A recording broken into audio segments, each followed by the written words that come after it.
ঠিক কিন্তু কেউ জানে না উনি কনফিডেন্সিয়াল না আমাদের কারো সুযোগ আছে ছোট মানে এখানে যারা আছে অনেক সাফারা তাদের কোনো রিলেটিভ বা ডিগ্রি পাস করছে তাদেরকে এখন আমরা পুশ করবো আগে আগে বিষয়টা কিন্তু জানতে কনফার্ম হওয়া এই জন্য মানে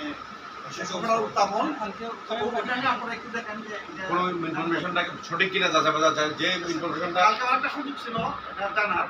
কিন্তু এত বড় প্রোগ্রামে আর এই প্রশ্নগুলো করা যায় না বা ওটা ছিল আমাদের উড়েসার প্রোগ্রাম ওখানে স্যার ছিল ছোট ভাই তারপর ডিআইজি তারপর ওই ওদের কাছে ওইটা পরে আর কথা বলুন এখন আপনাদের কারো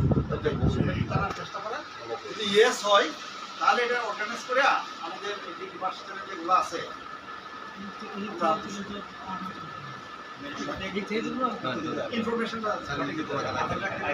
ঠিক আছে সুন্দর কথা